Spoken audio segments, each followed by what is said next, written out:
Honestly, look at her. She can barely push that mop.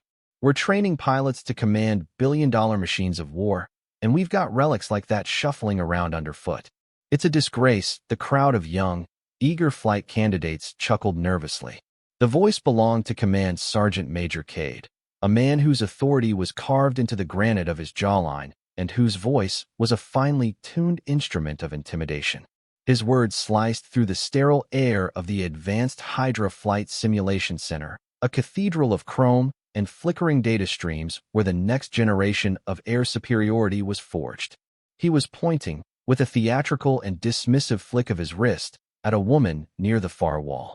She was older, her hair a mix of gray and silver pulled back in a simple, functional bun. Her uniform was the simple, gray jumpsuit of the base's custodial staff. She moved with a slow, deliberate rhythm, her mop leaving a gleaming, damp trail on the polished concrete floor, seemingly oblivious to the ridicule. But when the base commander, General Wallace, watching from his glass-walled office overlooking the simulation floor, saw her stance, he leaned forward. He didn't see a cleaner. He saw something else. He saw the way her weight was perfectly centered, the economic precision in her movements, a posture that screamed decades of discipline that had nothing to do with mopping floors. He saw a silence in her that wasn't meekness, but a profound and unsettling calm.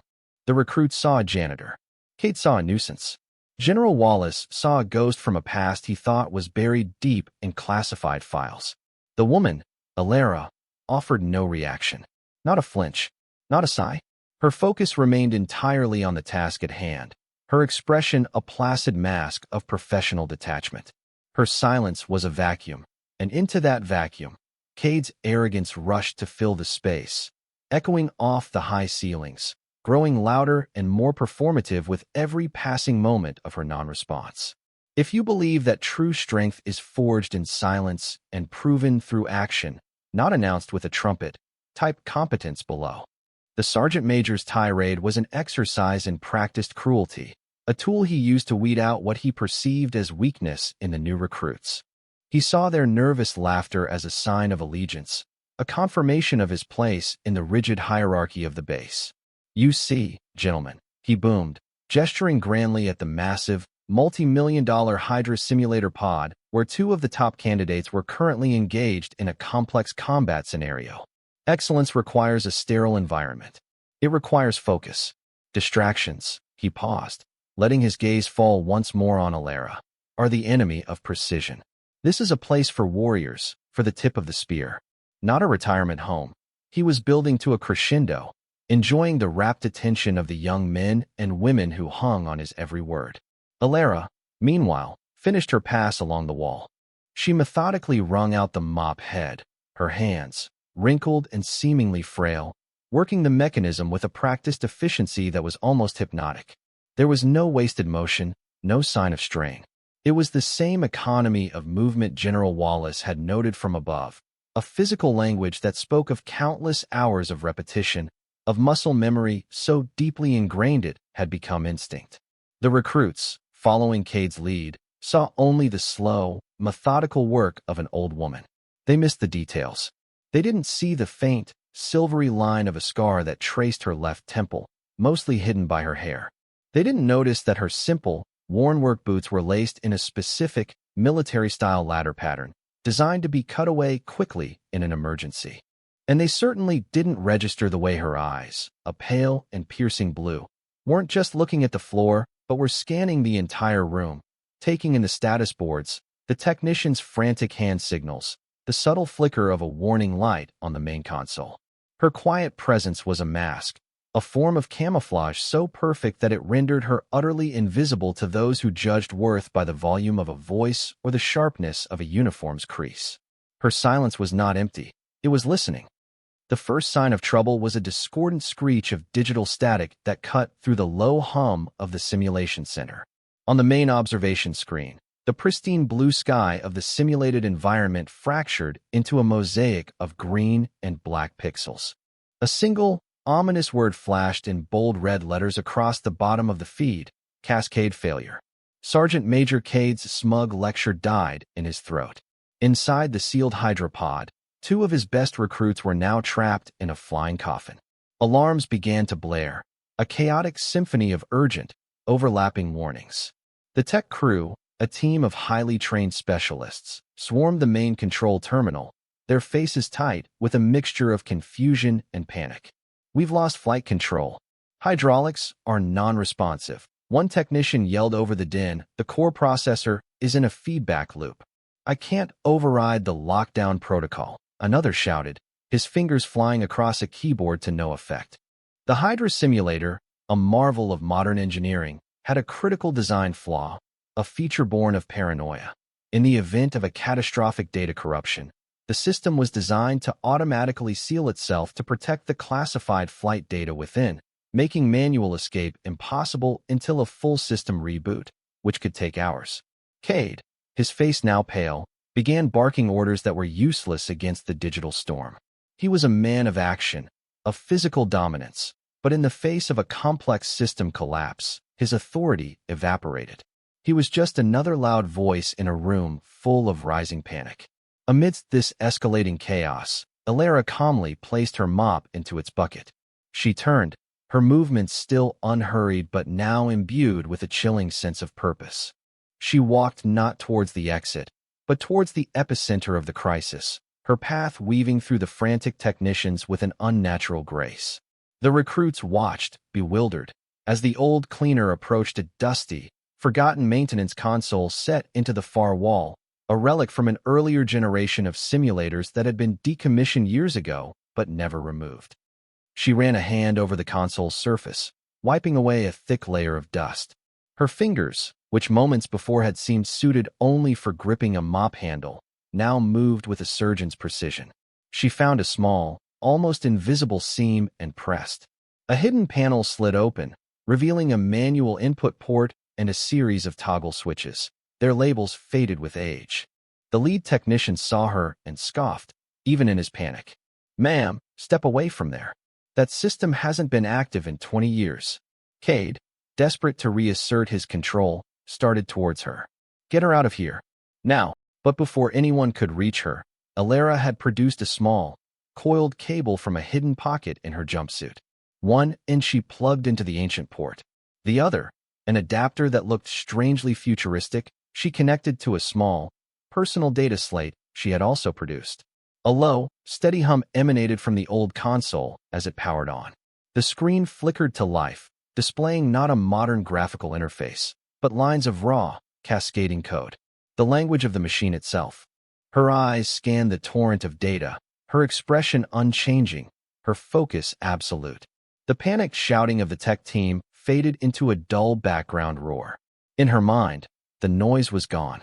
There was only the data, the logic, the problem. Her fingers began to move across the holographic keyboard of her slate, not with the frantic energy of the technicians, but with the calm, rhythmic cadence of a concert pianist. She wasn't fighting the system. She was talking to it, using a deep, root-level command language that no one in the room had ever seen. She was bypassing the corrupted logic, isolating the feedback loop, and manually rerouting the simulator's core functions. On the main screen, a new window opened, a simple wireframe display of the simulated aircraft, plummeting towards the ground in a terminal spin. "It's a dead-stick landing protocol," a young technician whispered in awe, recognizing the theoretical maneuver. "No power, no hydraulics. It's impossible. No one's ever successfully simulated it, let alone done it for real," but Alara was doing it. With subtle, precise inputs, she was using the aircraft's own momentum and aerodynamic surfaces to wrestle it back from the brink, coaxing the machine into a stable glide path. The deafening alarms suddenly cut out. The only sound was the clicking of her inputs and the collective, held breath of every person in the room. The wireframe plane on the screen leveled out, glided, and touched down with impossible gentleness. A single word appeared in green on the screen, "stable." Then, a second, "lockdown disengaged." A loud hiss of pneumatics confirmed it as the hydropod's doors swung open, revealing the two pale, shaken, but unharmed pilots. A profound, deafening silence descended upon the simulation center. General Wallace moved with a speed that belied his age and rank. He descended the stairs from his office, his face an unreadable mask of hard-won composure. His boots echoed on the now silent floor. The crowd of recruits and technicians parted before him like the Red Sea. Sergeant Major Cade, his face a canvas of disbelief and dawning horror, snapped to attention, his parade ground posture a stark contrast to his shattered arrogance. But the general's eyes were not on him. They were fixed on the old woman who was now calmly unplugging her cable from the maintenance console, coiling it with the same methodical care she had used on her mop. He walked directly to her, stopping a respectful foot away. The entire room held its breath, expecting a reprimand, an explanation, anything. The general's voice, when it came, was quiet, but it carried the weight of absolute authority. "Is the flight data secure?" he asked. It was not a question for a cleaner. It was a question for a professional. Alara looked up, her piercing blue eyes meeting his for the first time. The corrupted files were isolated and purged. "The core logs are intact and uncompromised, sir," she replied, her voice steady, technical, and devoid of any emotion. Cade, seeing his authority being completely subverted, finally found his voice, though it was now laced with a desperate, cracking uncertainty. "General, with all due respect, what is going on?" She's the janitor. This has to be some kind of security breach." General Wallace turned his head slowly, his gaze so cold it seemed to drop the temperature in the room by 10 degrees. He didn't raise his voice. He didn't need to. "Sergeant Major," he said, his tone lethally soft, "your assumptions are a security breach. Your ignorance is a security breach. Your disrespect for a living legend of the United States Air Force is a far greater disgrace than a little dust on the floor. Stand down." He then turned to his aide, a young captain who looked utterly bewildered. "Captain, get me a secure line to the archives. I want you to pull up the complete, unredacted service record for operator designation, Eagle 9-inch. The captain, fumbling with his tablet, stared blankly. "Sir, Eagle 9? I've never heard of that designation." The general's eyes never left Alara. "That's because you weren't meant to. Cross-reference it with Project Janus, Tier 1 clearance, authorization code Wallace, Alpha, 7-inch." A look of profound understanding washed over the captain's face, replaced by one of pure shock. His fingers flew across the secure tablet. On the main observation screen, which a moment before had shown the wireframe of the saved aircraft, a new file appeared. It was a heavily redacted personnel folder, but the information that was visible was enough to silence a thunderclap. The name field was classified, but the designation was clear, Eagle 9. The narrator's voice could have listed the credentials, a litany of impossible achievements that echoed in the stunned silence. Unit, 724th Special Tactics Group, an elite special operations unit whose existence was only rumored. Primary specialty, experimental flight systems and hostile environment insertion. Combat hours, over 14,000, with more than half logged in classified, next-generation prototypes that officially didn't exist. Medals and commendations. The list scrolled on and on. An Air Force Cross for heroism in a situation that was described only as redacted. Multiple distinguished flying crosses with Valor devices. A Purple Heart from an incident that was also completely blacked out. Her last official assignment was listed as Test Pilot, Aurora Program, a mythical hypersonic reconnaissance aircraft that had been the subject of speculation and conspiracy theories for decades. And then, the final entry, assignment post-retirement, Project Janus. Deep cover observational role. Custodial engineer, Edwards Air Force Base. The truth landed like a physical blow. She wasn't a cleaner who happened to know about planes. She was one of the most decorated and skilled aviators in history, hiding in plain sight. General Wallace took one step forward, faced Alara, and drew himself up to his full height. He executed the sharpest, most profound salute of his long and distinguished career. It was not the salute a general gives a subordinate. It was the salute a warrior gives to a master. "Eagle 9, he said, his voice thick with reverence and respect. "Ma'am, it is an honor to have you on my base." The story of what happened in the Hydra Simulation Center did not just spread, it detonated. It moved through the barracks, the mess halls, and the maintenance bays with the speed of a jet fighter. The recruits who had been there told the tale in hushed, awe-filled tones, their nervous laughter from that morning now a source of deep and profound shame. They didn't just recount the events, they reconstructed them, mythologizing every detail. The way her hands, once seen as old and frail, had danced over the console. The impossible calm in her eyes amidst the blaring alarms. The sheer, world-altering power of the general's salute. The name, Eagle 9, became an instant legend, a code word for a level of competence so profound it required no announcement.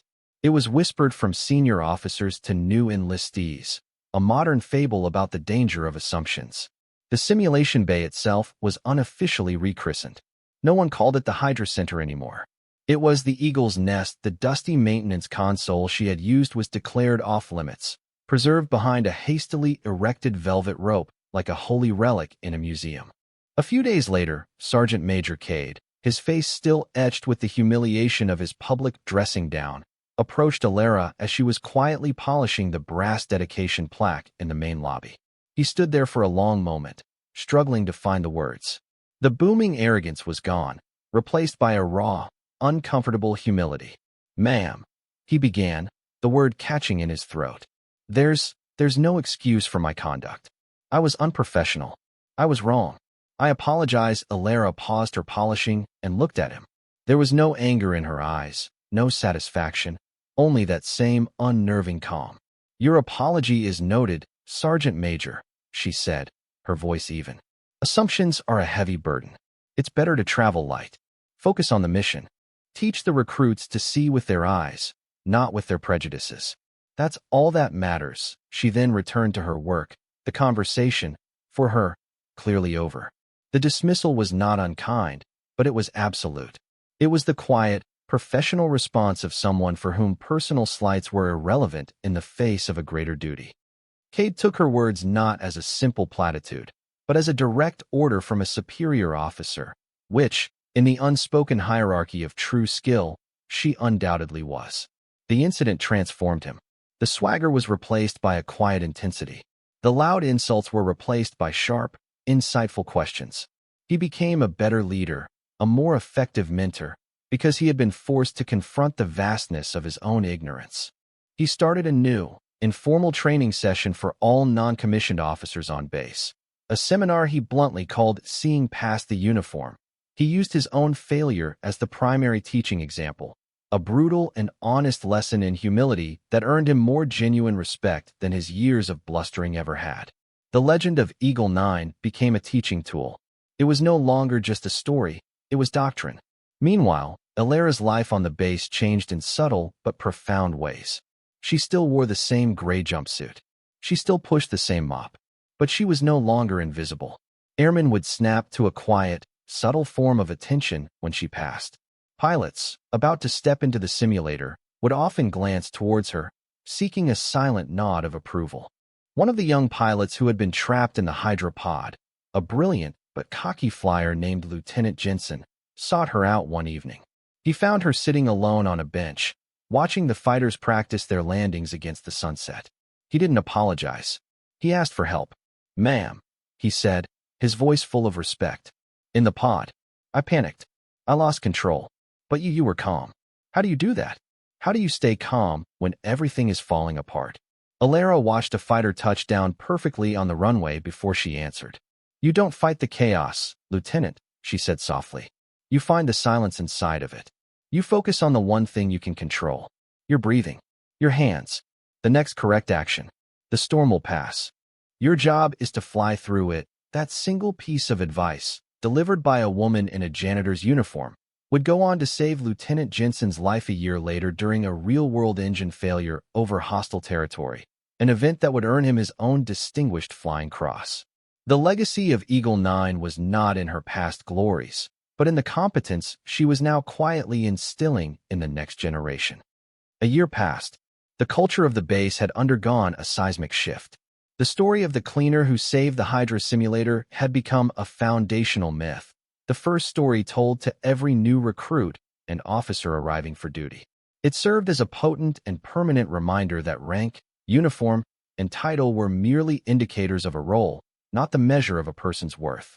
The Protocol of Respect, an initiative championed by a reformed Sergeant Major Cade and formally endorsed by General Wallace, was now a mandatory part of orientation. It taught a simple but revolutionary idea in the rigid world of the military. True strength could be found anywhere, and competence deserved respect, regardless of the vessel it inhabited. The dusty console in the Eagle's Nest now sat behind a permanent glass case. Next to it was a small, simple brass plaque. It didn't list her name or her accomplishments. It just said, "Let silence be your argument." Lieutenant Jensen, now Captain Jensen, was the lead instructor for the Hydra program.